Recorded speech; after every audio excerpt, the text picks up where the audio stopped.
자, 여러분 교재에 그 순환적 경기 변동 한번 보도록 하겠습니다. 자, 이 순환적 경기 변동을 보시면은, 자, 이 경기 바닥을 이렇게 해서 서서히 이렇게 올라가죠.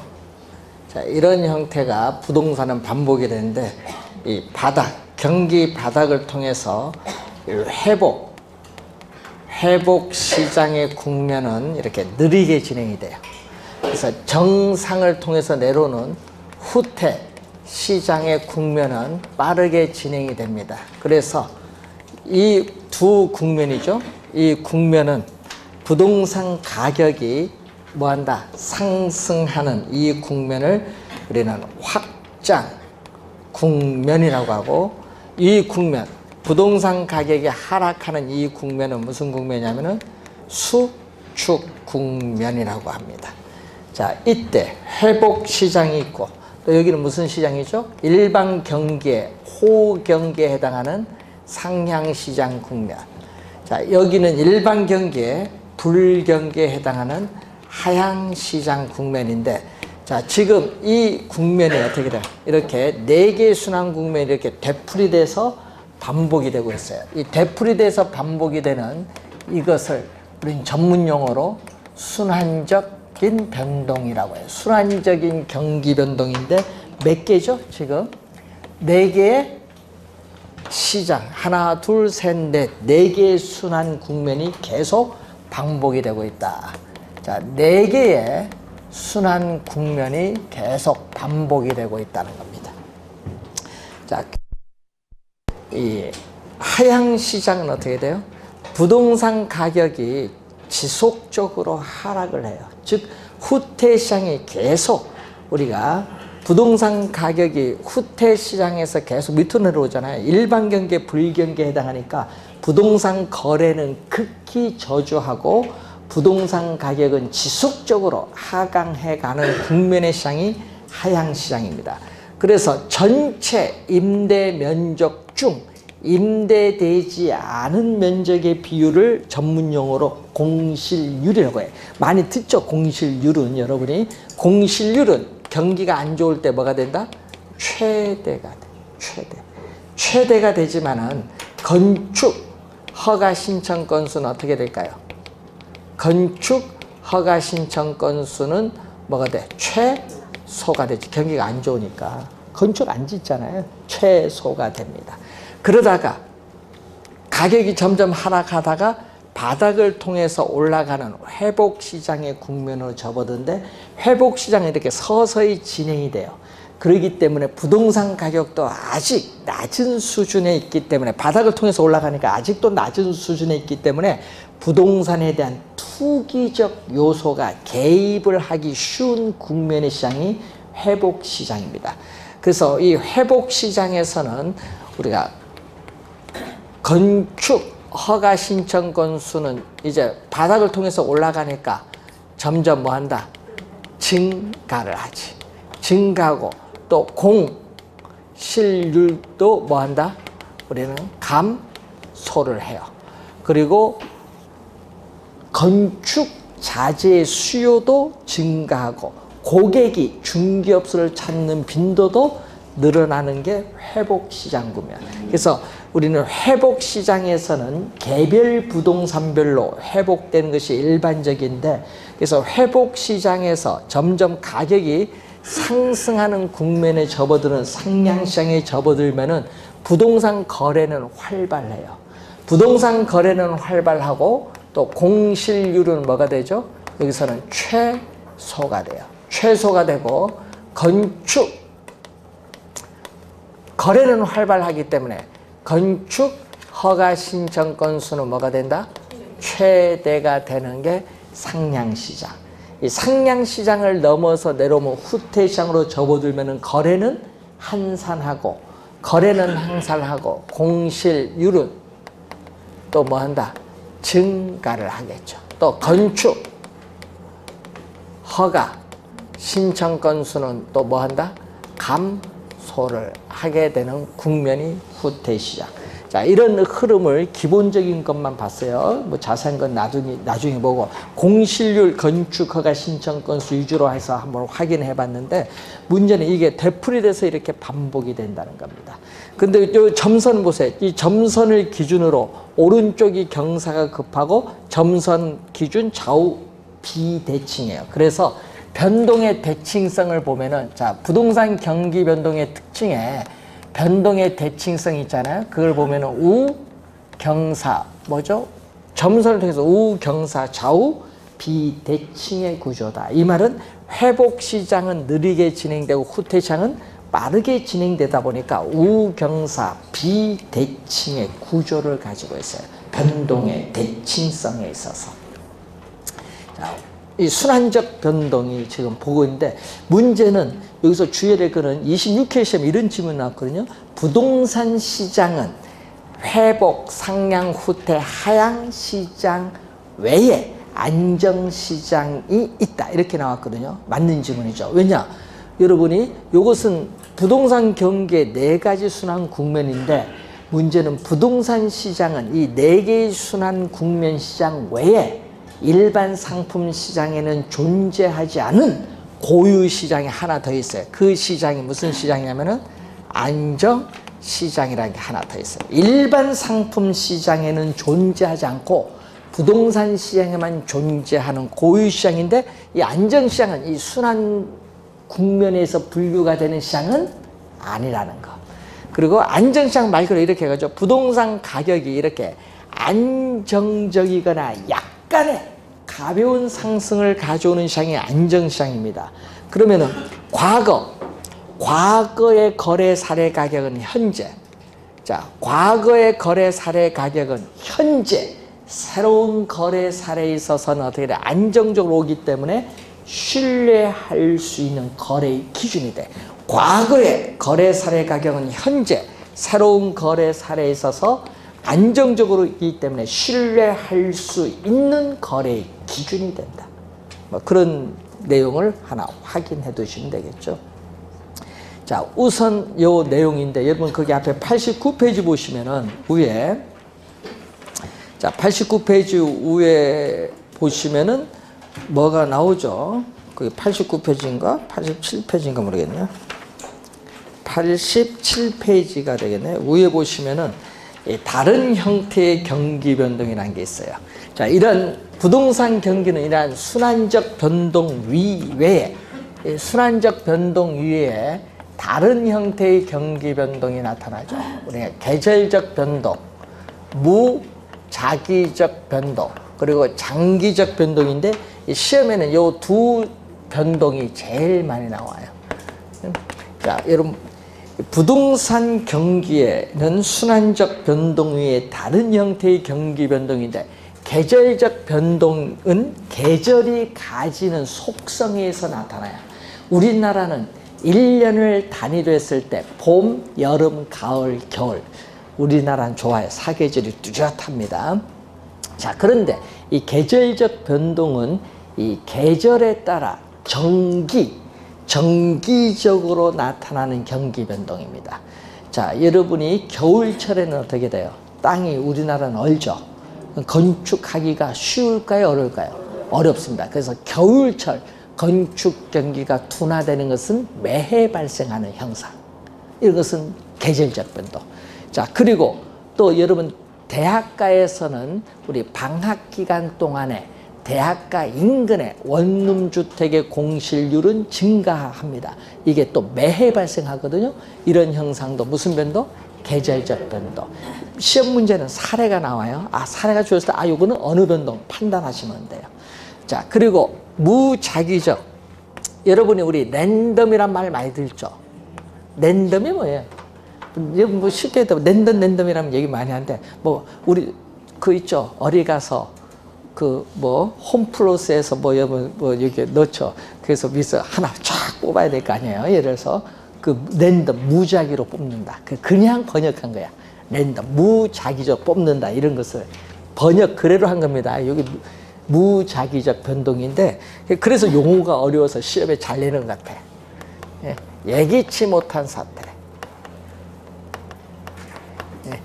예기치 못한 사태로 인해서 나타나는 비순환적인, 비주기적인 경기 변동입니다. 그럼 예기치 못한 사태하면 대표적으로 뭔지 아세요? 여러분이 자연재해의 대표적인 게 뭐죠? 지진이나 홍수 등으로 일어난 자연재해로 인해서 건축물이 파괴되거나 손상을 입을 수 있어요. 그리고 또 정쟁, 혁명, 폭동 등의 사회적 혼란이라든지, 우리나라 8.2 대책이라는 뉴스 많이 나오죠. 정부의 이렇게 급격한 부동산 정책의 변화, 이런 예기치 못한 사태로 인해서 나타나는 것은 무슨 변동? 무자기적 변동. 이것도 사례가 많이 나옵니다, 시험 질문에. 그래서 요즘 우리나라 보면 정부의 급격한 정책의 변화도 나타나고 있고, 또 요즘 지진으로 해서 포항에 보니까 건축물이 파괴되거나 손상을 입었죠. 이런 경우에 있어. 우리나라는 좀 적은데 일본이나 대만 같은 경우는 상당히 커요. 그럴 때 건축물 회복하기 위해서 일시적으로 건축 경기가 뭐일 수 있다? 호황일 수 있죠. 이런 변동이 무자기적 변동입니다. 자, 용어 우리가 기억을 좀 해두시면 되겠습니다. 자, 여러분 91페이지 보시면은 거미집 이론이 나옵니다. 자, 이 거미집 이론은 요 이론과 좀 다릅니다. 여러분 여기서 아까 뭐죠? 우리가 새로운 균형, 최초의 균형과 새로운 균형을 비교했을 때 하는 건 무슨 시간을 고려하지 않은 무슨 분석? 정태 분석인데, 거미집 이론은 동태 분석입니다.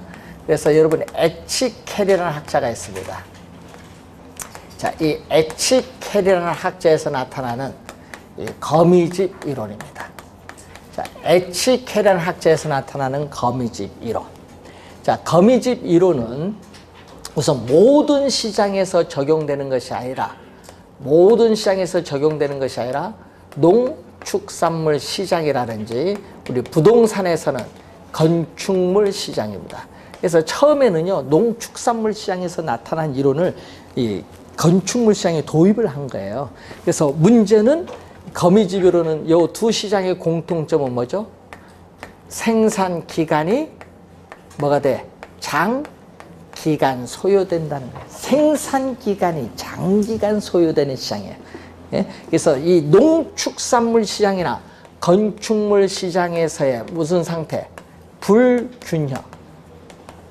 불균형은, 자, 여러분, 불균형은 수요량과 공급량이 같지 않으면 불균형.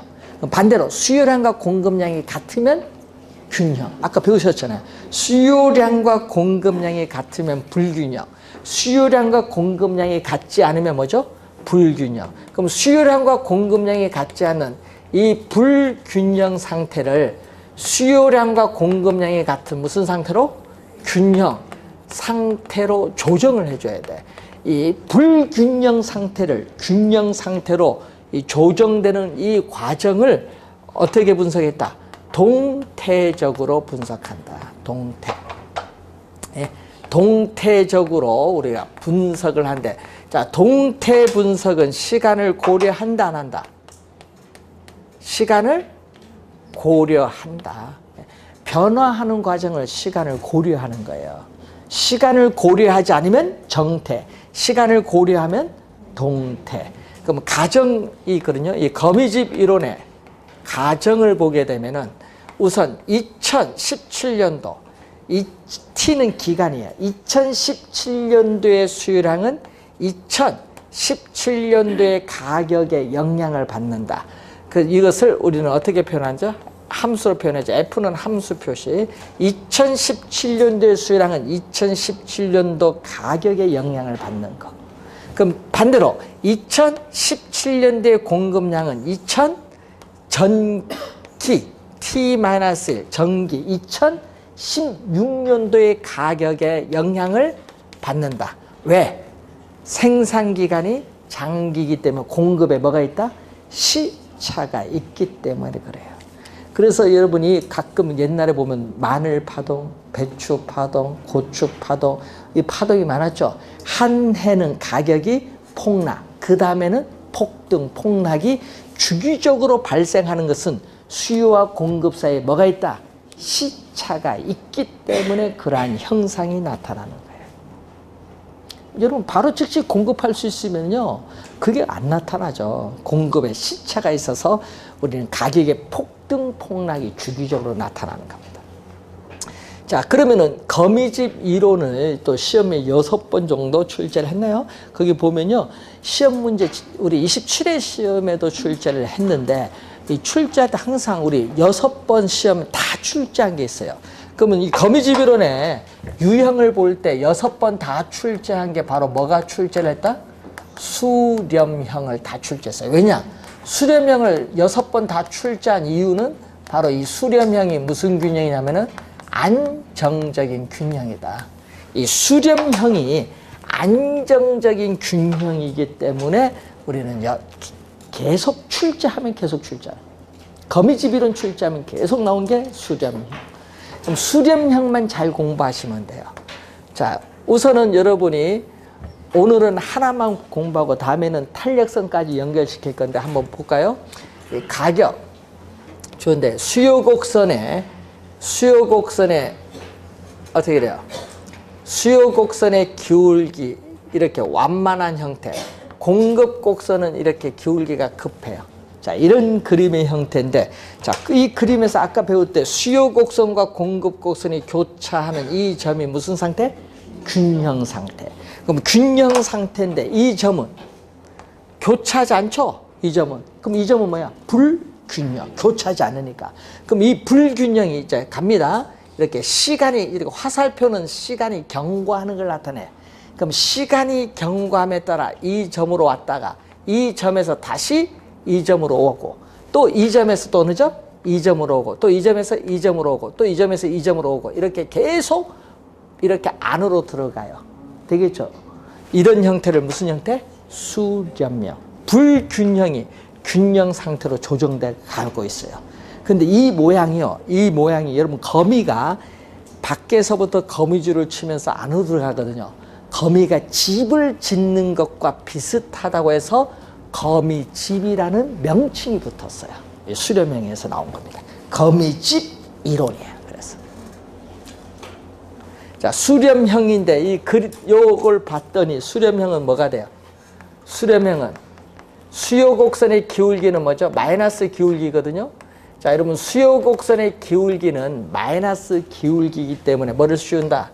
절대값을 씌워서 플러스로 만들어 버리는 겁니다. 수요곡선의 기울기 절대값과 공급곡선의 기울기의 절대값을 비교를 할 때 어디가 크다? 지금 공급곡선이 더 크죠. 이런 경우를 우리는 수렴형이다. 그럼 여러분 27회 시험에 이렇게 출제했거든요. 그럼 예를 들어서 수요곡선의 기울기가 마이너스 0.3이다. 그럼 마이너스 0.3 절대값 씌우니까 얼마? 기울기가 마이너스 0.3인데 절대값 씌우면 플러스 0.3. 그럼 여기 0.8이다. 그러면 여기 크죠? 0.3보다 0.8이 크잖아요. 이런 경우 뭐? 수렴형. 그럼 시험 문제는 뭐가 나왔냐? 요 숫자가 주었어요. 수요곡선 기울기 마이너스 0.3, 공급곡선 0.8. 딱 주어졌어요. 비교해요. 그럼 그게 비교해서 수렴형인지 발산형인지 판단해야 돼. 그럼 이런 형태는 무슨 형태? 수렴형. 그럼 발산형은 불안정적인 균형. 자, 불안정적인 균형이 발산인데, 자, 이 얘기거든요. 발산은 수렴형과 반대. 발산은 뭐와 반대? 수렴형. 그러면 수요곡선의 기울기는 어떻게 돼? 급하겠죠. 반대니까. 수요곡선의 기울기는 급하고 공급곡선의 기울기는 완만한, 이게 발산. 그러면 이 얘기죠. 자, 이 점이 불균형인데 시간이 경과함에 따라 점점 이렇게 빠져나가죠. 이렇게 점점 빠져서 밖으로 이렇게 빠져나가요. 이런 상태. 안으로 못 들어가는 거죠. 이런 상태를 무슨 형태? 발산형. 그럼 발산형은 수렴형과 반대입니다. 수요곡선의 기울기의 절대값과 공급 곡선의 기울기의 절대값 비교했을 때 반대니까 어디가 커야 돼? 수요곡선. 여기가 커야죠. 자, 그러면 수요곡선의 기울기가 마이너스 0.7이다. 예? 공급곡선이 플러스 0.3이다. 그럼 마이너스 0.7 절대값 씌우니까 얼마? 플러스 0.7이죠? 이게 0.3보다 크죠? 이런 경우를 무슨 형태? 발산형. 그러니까 여러분 공부할 때는 뭐만 기억하면 돼요? 공부할 때는 요것만 기억하면 돼요. 수렴형. 요것만 하나만 정확히 기억하세요. 수렴형만 알면은 수렴형의 반대는 뭐다? 발산. 요거 두 개 암기하면요. 여러분 헷갈려서 안 돼. 하여튼 여러분 하나만. 요것만 정확히 기억하면 돼. 수렴형 반대는 뭐다? 발산. 요것만 우선 기억하고. 그럼 순환은 쉬워요. 그러면 세 번째가 무슨 형태? 순환형이에요. 그럼 순환형은 왜 쉬운가? 한번 보면은 순환형은 이런 형태입니다.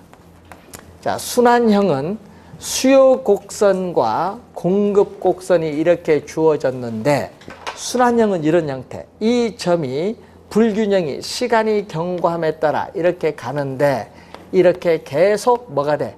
이렇게 반복되는 이런 그림이 나오면은 순환형이야. 그럼 순환형은 수요 곡선의 기울기의 절대값과 공급 곡선의 기울기의 절대값이 서로 뭐 할 때? 같을 때 순환형. 그러니까 이건 같으면 순환. 이건 뭐 볼 거 없고. 요 수렴형만 기억하면 되죠. 반대는 뭐다? 발산. 믿고 오르면 순환. 되겠죠? 그러니까 수렴형만 정확히 기억하시면 안 돼요. 수렴형만. 탄력성은 여러분 나중에 1, 2월 배우고 우선 기울기부터 하나만 우선 기울기부터 우리가 알아두시고 자 여러분이 거미집 모형 나오면 요걸 출제하잖아요. 계속 요즘 여러분이 6번 다 여기서 나오잖아요. 정답 물을 때. 그래서 꼭 요 세 가지 조건을 잘 확인해 두시면 되겠습니다. 거미집 이론 출제 좋아하시는 분 있거든요.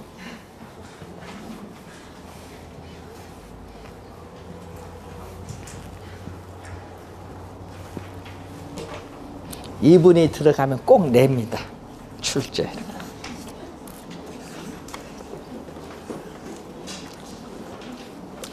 자, 98페이지로서 부동산 시장으로 옵니다. 자, 부동산 시장은 여러분 말 그대로 지금 뭐죠? 부동산을 사고자 하는 뭐? 수요와 부동산을 팔고자 하는 뭐가? 공급이 만나서 뭐가 결정돼? 가격이 결정되고 교환이 이루어지는 장소가 시장이에요. 그래서 그 여러분 교재 보니까 중간에 보이스라는 학자에 나오죠. 보이스. 네? 자, 이 보이스라는 학자에 의한 부동산 시장의 개념 한번 보세요. 자, 부동산 권리의 교환. 예를 들면 소유권, 뭐 이런 권리의 교환. 그리고 가격을 화폐로 표현한 게 가액입니다. 상호 유리한 교환으로서의 가액을 결정한다든지 또 경쟁적 이용에 따라서 부동산이라는 공간을 배분한다든지 또 공간 이용 패턴, 유형을 결정한다든지 또는 수요와 공급에 의해서 가격이 결정되는 의도된 상업 활동을 하는 장소를 부동산 시장이라고 하는데 문제는 이 개념을 우리는 25회 시험에 출제를 한번 했어요. 이 보이스라는 학자의 부동산 시장의 개념을 25회 시험에 한번 시험 지문에 또 출제를 했던 내용입니다. 한번. 자, 그리고 부동산 시장의 기능이 나오죠. 자, 부동산 시장의 기능을 보면 아까도 했지만 부증성의 토지의 특성에 따라 토지는 한정되어 있어요. 그렇기 때문에 시장에서의 가격이 결정되면 그 가격에 따라 수요자에게 부동산이라는 공간 자원이 배분되는 기능을 가져요. 자원 배분의 기능. 그리고 또 가격이 결정되면 현금과 부동산의 교환 또는 경기 침체 시에는 부동산 평가를 통해서 부동산의 맞교환이 이루어지기도 합니다. 이 교환의 기능입니다. 이 우리 어느 시장이든지 시장이 가지는 고유 기능은 자원 배분의 기능, 교환의 기능은 다 가지고 있어요. 근데 부동산 시장은 또 뭐가 있냐? 정보 제공의 기능이 있습니다. 정보 제공의 기능을 보면은 자, 매도자가 처음 불러본 가격이 5억, 매수자가 처음 불러본 가격이 3억, 가격 차이가 너무 커요. 2억. 거래 계약이 이루어지지 않습니다. 거래 계약이 이루어지지 않아요. 그럴 때 누가 개입하죠? 이 부동산 시장의 매도자, 매수자 양쪽에 이 거래의 대상인 부동산에 관한 정보를 누가 제공해요? 여러분, 공인중개사가 제공하잖아요. 정보를 제공하는 기능을 가져요. 그리고 또 정보가 제공되면 처음 불러본 가격, 이 호가가 파괴돼요. 파괴되면서 매도자가 제한한 가격은 점점 하락을 해요. 그리고 매수자가 제한한 가격은 점점 올라가요. 매수자. 그러다가 시간이 이렇게 점점 흘러가죠. 그러다가 어느 정도 시간이 흐르면 요 교차하는 점, 이 정도 시간이 흘러오게 되면은 매도자가 더 이상 양보할 수 없는 가장 낮은 하한 가격, 또 매수자가 더 이상 양보할 수 없는 가장 높은 상한 가격이 여기서 뭐를 이루었다? 충돌을 해요. 충돌을 하게 되면은 우리는 사억의 가격이 형성되면서 교환이 이루어진다. 이걸 가격 창조로서의 기능 또는 가격 형성의 기능이라고 해요. 가격 창조로서의 기능을 다른 말로 가격 형성의 기능인데, 이 로스라는 학자에서 우리가 나타나는 용어죠. 가격 형성의 기능, 가격 창조로서의 기능을 하고 있습니다. 같은 말이에요. 가격 창조로서의 기능, 가격 형성의 기능. 그러니까 교환이 이루어지려면 서로 가격이 맞아야 교환이 이루어질 거 아니에요. 가격 형성의 기능, 가격 창조로서의 기능이 있습니다. 자, 또 우리는 토지는 우리가 용도가 비슷하면 대체가 가능하고 또 경쟁도 할 수 있거든요. 그래서 토지의 지속적인 대체와 경쟁을 통해서 토지의 최고 최선의 이용, 최유효 이용의 상태로 도달하는 과정에서 부동산의 양이나 질을 또 조정해주는 기능도 가지고 있습니다. 뭐 여러 가지 기능이 많거든요. 그리고 뭐 나머지는 좀 입지론 배우고 좀 더 우리가 설명을 하고, 우선 이런 몇 가지 기능이 있다 이렇게 보시면 되겠고, 그리고 부동산 시장의 특성이 나오는데, 이게 여러분이 시험 문제에 가끔 뜨문뜨문 이제 나오죠. 자, 올해 28회 시험에 또 출제를 했습니다. 그래서 여러분이 앞에서 배웠던 용어 중에 뭐가 있어요? 앞에서 배웠던 용어 중에 토지의 특성이 있잖아요. 이걸 잘 이해를 하면 쉽게 이해가 돼요. 토지의 특성에 따라 일반 상품 시장과는 다른 부동산 시장의 특성이 나타나요. 부동산 시장의 특성. 그래서 여러분, 부동산 시장의 특성과 부동산 시장의 기능은 좀 구별해 두셔야 됩니다.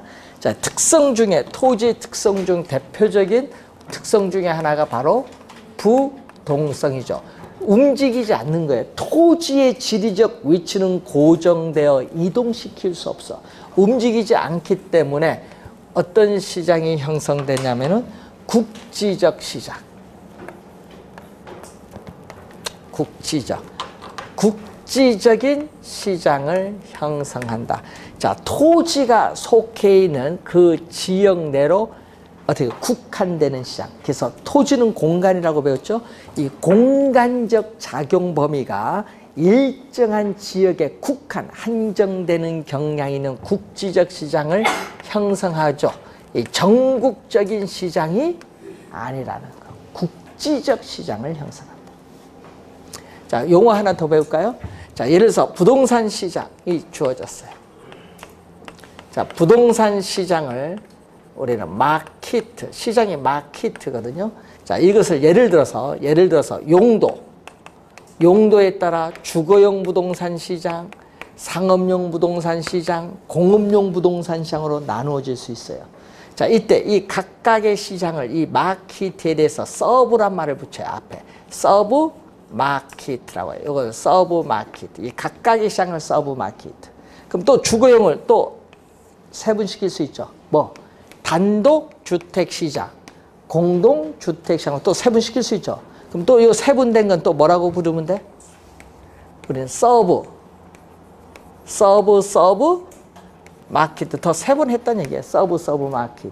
요걸 기준했을 때 여기는 서브. 그럼 요 위로 갈 때는 뭐야? 뭐 슈퍼 이렇게 가지고 서브 마켓, 서브 마켓. 그럼 요게 뭐냐? 우린 요 밑에까지는 할 필요 없고 요 서브 마켓을 번역을 할 때 부분 시장 또는 하위 시장으로 번역을 해요.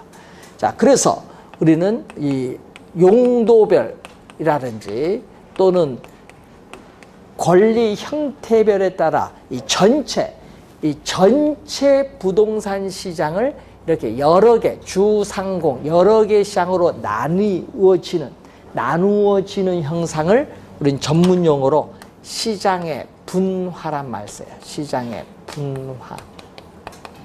시장의 분화란 용어 이해가 되겠죠? 부동산 시장을 예를 들어서 용도에 따라 이렇게 여러 개의 시장으로 나뉘어지는 형상을 시장의 분화라는 용어를 사용하고 이 시장의 분화는 이 각각의 시장을 뭐라고 해요? 부분 시장이 형성돼요. 이 시장의 분화로 인해서 부분 시장이 형성이 되는 게 바로 국지적 시장에서 설명하는 건데, 그래서 여러분 일정한 지역에 한정되기 때문에 그 부동산이 위치해 있는 현장에 가서 확인을 해야 되는 임장 활동화가 중시되는 게 국지적 시장입니다. 자, 그리고 이 경우에 따라서는 이 부분 시장별로 시장의 불균형을 초래할 수도 있어요. 여러분 시장의 불균형을 초래하는데 불균형이라는 것은 수요량과 공급량이 같지 않다. 자, 예를 들어서 우리는 권리 형태에 따라 부동산 시장을 매매 시장과 전세 시장으로 나눌 수 있죠. 이때 이 매매 시장, 전세 시장에서 예를 들면 요즘 전세 시장에서 전세 수요는 많은데 공급은 적죠. 그럼 불균형이 나타나죠. 그 경우에 따라서는 이렇게 부분 시장별로 시장의 불균형을 초래할 수도 있습니다. 여러분 가끔 이런 게 여러분 들어보긴 들어봤어요? 전세 가격이 오르면 여러분 전세 가격이 오르는 이유는 뭐예요? 자, 이제 부동산 이제 배우고 있으니까 시장까지 전세 가격이 오르는 것은 전세 시장에서 전세 공급량에 비해서 뭐가 많아요? 수요량이 많으니까 수요자 경쟁이 벌어지니까 전세 가격이 오를 수밖에 없죠. 그럼 전세 가격이 오르니까 이제 전세 골치 아픈 거야. 아, 전세 구하는데 전세 물건이 없어. 그럼 뭐 월세로 갈까요? 월세는 돈 더 많이 드는데 자기 소득 중에 많이 들어갈 거 아니에요. 예? 그럼 이제 골치 아픈 거예요. 월세를 가기 위해서는 소득에서. 그래서 뭐를 한다. 자기는 꼭 그 지역에 살아야 되는데 예? 외곽으로 가긴 싫고 그러면은 당연히 뭐를 해야 돼. 약간 부담이 되더라도 융자를 이용해서 융자해서 이자 주는 게 월세보다 싸다 싶으면은 뭐를 해? 융자를 봐서 뭐를 가버려요? 매매로 가버리지. 그래서 전세 가격이 폭등을 하면은 시장에서의 매매 가격도 올라요. 전세 가격이 오르면 매매 가격이 오르거든요. 또 매매 가격이 또 오르면 또 뭐가 올라? 또 전세 가격이 또 올라. 오른 게 또 매매 가격이 또 올라. 이런 식으로 계속 오래. 전세 가격의 상승이 매매 가격 상승을 가져오고 이런 매매 가격 상승이 다시 전세 가격 폭등을 유발해요. 이것이 제일 잘 나타나는 장소가 강남이야. 그래서 여러분 항상 부동산 거래를 할 때는 이게 제일 잘 나타나는 지역이 거래가 활발하다는 거야. 그 지역에 가야 되는 거야. 공인중개사는. 아, 우리는 스스로 받아야 되니까 거래가 활발해야 돼. 근데 뭐 60평인데 가서 거래한다 47평? 망하려고 작정했어. 그건 거래가 안 돼. 예? 하여튼 중개사는 거래 많이 쓰고 뭐죠? 전세 물건 많이 써야 되고 매매 많이 되고 전세 되고 월세 많이. 월세는 좋아. 계속 여기 노테이션이 빨리 돼요. 그래서 중개사는 그런 지역에 잘 가야 돼요. 60평 이런 데 가면 안 됩니다. 요즘에 옛날하고 달리 요즘 60평 거래가 안 돼요. 예? 전세도 별로 없어. 요즘에 60평은. 왜? 관리비가 비싸잖아요. 예? 두 사람 60평 어떻게 살아요? 청소도 못 하는데. 예? 그렇죠. 예? 그러니까 요즘에 못 살아요. 관리비도 많고.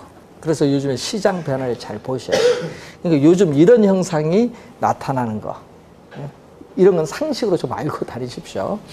자, 국지적 시장이에요. 또 부동성으로 인해서 또 뭐가 나오죠? 자, 여러분이 앞에서 또 배우셨어요. 토지 이용에서의 외부 효과가 발생해요. 토지 이용에서의 뭐가 발생한다? 외부 효과. 또는 외부 효과를 외부성이라고 해요. 무슨 얘기예요? 토지는 위치가 고정되어 있기 때문에 그 토지를 둘러싸고 있는 외부 환경, 조건에 영향을 받아요. 그래서 부동산 가격이 오를 수도 있고 내릴 수도 있거든요. 쓰레기 매립장에 들어서면 부동산 가격은 하락하죠. 자, 여러분이 지금 광명시내에 살고 있는 여러분 지역에 정부가 공공주택, 저소득층 공공주택이 들어온다. 그럼 여러분 찬성 반대? 다 반대. 막 나오잖아요. 이거 뭐 고민도 없어. 그런데 어떻게 돼요? 그거 말고 공공주택을 정부가 공급한다면 뭐 해? 원론적으로는 창성하는데 자기 지역에 오는 건 반대. 왜? 주택가격이 떨어지니까. 그래서 정부가 공공주택을 뭐 했어요? 이번에 이틀 전에 발표했잖아요. 100만 호? 야, 여러분 노태우 대통령 때 200만 원 할 때 죽는 줄 알았어. 여러분 200만 원 할 때 분당 일산 신도시 만들어서 200만 원 공급하는데요. 급격히 공급하는 것도 부작용이 심각해요. 왜? 건축 자재가 있나? 없잖아요. 대통령은 하락하는데 밑에서는 어떻게 돼? 완전 머리 아프지. 그러니까 모델가 없으니까 뭐야? 바닷물에 하니까 부식이 빨라지지. 그러니까 20년도 채 가기 전에 뭐 한다? 빨라지는 거야. 그러니까 가치가 떨어지지. 그 얘기입니다. 그러니까 100만 원 공급 절대 못해 우리는. 절대 왜 붙이냐? 어디 공급할 건데? 서울 수도권 어디 공급할까요? 여러분 지방은 주택 남아요. 지방은 120%야 보급률. 지방은 별 생각 없어. 서울 수도권인데 서울은 전세 주택 없는 사람이 55%예요. 그럼 서울 수도권에 공급해야 되는데 서울 수도권 공공주택 들어가 있는 지역 주민 창성할까요? 반대할까요? 반대하지. 들어갈 수가 없어. 100만 원 웃기는 얘기예요. 그러니까 이 생각을 잘 해야 돼. 공공주택 공급이 안 돼요.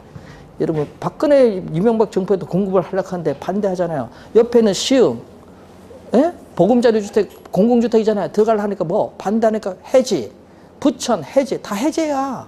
땅이 안 돼. 내년 6월 산 거죠. 그거 하면 떨어져. 절대 안 되지. 그러니까 여러분 이번 정부 끝나는 거야. 될 수가 있어요? 그거 진행하면은 시장 선거에서 다 떨어지는데. 안 돼요. 말은 원론은 좋은데 현실적으로는 어려운 거예요. 그러니까 이제 탁상 행정이라는 거예요. 그게 어리 공급하니까 이제 잘 생각을 해야 돼. 공공주택 공급하고 아예 돈 주는 게 낫지. 보조. 돈 주는 게 깨끗하지 뭐. 그래서 요즘에 그래서 이 외부 효과가 상당히 요즘 많이 작용합니다. 시험에 그래서 자주 출제를 해요. 외부 효과. 그렇지만 또 부동성에서 또 뭐가 있죠? 부동성 움직이지 않는데 또 뭐가 있어요? 부증성이 있잖아요. 부증성 등의 특성에 의해서 도시 토지인 수요는 계속 인구가 집중되면서 증가를 해요. 근데 택지를 조성 공급에는 어떻게 돼? 시간이 오래 걸려요. 그러다 보니까 수요와 공급, 줄여서 수급, 조절이 쉽다, 어렵다? 어려운 거예요. 수급 조절이 어려워요. 곤란하다. 용이하지가 않아요. 그러면 시험 문제는 뭐가 많이 나와요? 이 지문이 많이 나와요.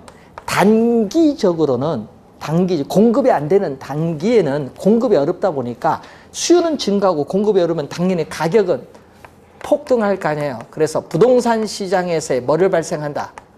가격의 왜곡. 이 지문을 우리는 시험에 많이 출제되는 지문이에요. 단기적으로 부동산 가격의 왜곡을 발생시킬 가능성이 높다는 거예요. 이게 일반 상품과 달라요.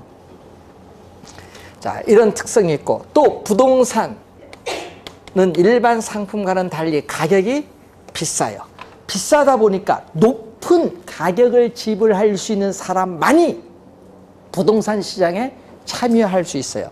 그러니까 다수일까요? 소수일까요? 소수야. 다수가 아닙니다. 소수. 그래서 소수의 부동산을 사는 구매자와 뭐가 존재한다? 판매자가 존재할 수밖에 없다. 소수의 구매자와 판매자가 존재한다. 소수. 그리고 가격이 비싸니까 여러분이 또 문제는 저축한 돈은 별로 없고 전세에 자기 돈은 있는데 그러니까 부동산 살려니 융자를 필요로 하지. 그러니까 금융시장에서의 자금 조달의 가능성, 자금 조달의 가능성을 뭐라고 하냐? 자금의 유용성. 금융기관으로부터 자금을 조달할 가능성, 자금의 유용성과 또 깊은 우리는 관련을 맺고 있죠. 그러면 이 자금 조달의 가능성은 요즘에 뭐에 영향받죠? 우리는 금융시장에서의 뭐에 영향받는다? 우리 금리라고 하면 다 대출금리입니다. 예금금리 아닙니다. 우리 금리라고 하면 무슨 금리? 대출금리. 이 대출금에 대한 대출 이자의 비율을 얘기합니다. 금리. 금리의 영향을 많이 받아요. 자, 그리고 또 가격이 비싸니까 매매 기간이 단기에 거래가 이루어지는 것이 아니라 오래 걸려. 장기야. 왜냐? 매수자 입장에서는 부동산을 구매하는 자금 모으는 데 시간이 오래 걸려요. 그리고 매도자 입장에서는 부동산을 원하는 가격으로 처분을 해요. 원하는 가격으로 처분해서 현금화하는 데 걸리는 시간을 우린 전문용어로 뭐라고 하죠? 황금성이라고 해요. 황금성 용어 어렵죠? 자, 여러분이 작년에도 황금성이라는 질문이 나왔거든요. 부동산을 원하는 가격으로 처분하여 현금화하는 데 걸리는 시간, 황금성이 곤란하기 때문에 어떻게 돼요? 단기간에 거래가 이루어지기는 곤란하다는 거예요. 자, 그리고 또 개별성이라는 특성이 있어요. 여러분, 토지는 위치가 고정되어 있고 그 토지마다 지질, 지세, 지만의 상태가 다 다릅니다. 그래서 물리적으로 동일한 토지는 오직 하나밖에 없다는 개별성의 특성으로 인해서 자, 일반 상품은 표준화되어 있기 때문에 대량 생산이 가능하지만 부동산 상품은 표준화가 되어 있지 않기 때문에 대량 생산이 안 돼요. 그럼 일반 상품은 대량 생산을 공장에서 해서 도매상, 소매상을 거쳐서 최종적인 소비자에 이르기까지 중간에 유통 어떻게 돼? 기구가 체계적으로 조직화되어 있습니다. 그렇지만 부동산 상품은 표준화가 되어 있지 않기 때문에 도매상과 소매상 같은 유통기구가 없어요. 없다 보니까 시장이 조직적으로 체계화되어 있지 않다. 비조직화가 되어 있어요. 비조직화가 되어 있기 때문에 일반 상품은 가격 통제가 가능해요. 자, 통닭 가격 오른다. 올릴래 말래 통제할 수 있어요, 정부가. 그렇지만 부동산 통제가 안 돼. 야, 부동산 가격 얼마 못해. 예? 개별성으로 인해서 조직적으로 체계화되어 있지 않기 때문에 부동산 상품의 가격에 대한 집중 통제가 곤란해져. 그런 특징이 나타나요. 그리고 또 우리 거래에 있어서의 뭐가 나타나냐? 비공개성이 나타나. 공개성 또는 은밀성. 자, 비공개성, 은밀성이 나타나니 가장 대표적 이유는 뭐냐 하면요. 부동산 소득은 여러분들이 생각하기에 불로소득이라는 부정적 인식이 많습니다. 예? 여러분 보면은. 그리고 또 자금 출처에 대한 세무당국의 조사 이런 것도 있거든요. 그러다 보니까 어떤 형태가 나타나요? 거래 내용의 사실을 공개를 뭐한다? 꺼려한다는 중요한 특성이 있어요. 거래 내용의 사실을 공개를 꺼려해요. 여러분들이 나중에 공인중개사 되시면요, 이제 실제 그 거래를 하면 본인들의 성격이 다 드러납니다. 예? 예? 간이 큰가 안 큰가 다 드러납니다. 예? 처음에 이제 하다가 이제 뭐 5억대 거래한 사람은 이제 5억이라는 숫자가 이제 민감하지 않아요. 예? 민감하게 여겨지다가. 근데 이제 분양권 거래를 하다 보면요, 이런 게 있어요. 가끔 양도소득세 문제 때문에 다운 계약서를 작성하는 경우가 있어요. 마곡지구 인천에 보니까 업계약서 작성에다 또 문제가 되고, 다운은 다 양도소득세 문제인데, 문제는 피가 1억 2천이에요. 분양권 거래가. 그래서 1억 2천인데 어떻게 돼요? 계약서는 얼마 적어? 예? 5천으로 적겠죠. 적으면서 뭐 한다?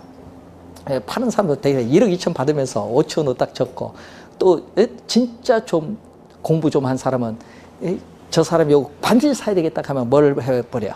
거기서 양도소득세 5천, 자기가 거래 계약서 작성하면서 양도소득세 누가 내야 돼? 파는 사람이 내야 될 거 아니에요. 그런데 넘겨버려. 양도세 5천 계약하면서 양도소득세 44% 부담권 너 내고, 예? 예? 그 다음에 수수료까지 이제 부담하는 거 생각을 하면은 2,600이 돼버리는 거예요. 예? 다 떠넘겨버려. 반드시 사야겠다. 그런 게 할 때 여러분이 중개 거래 계약 잘 해야 되는 거예요. 잘못하면은 추징당하죠. 걸리면.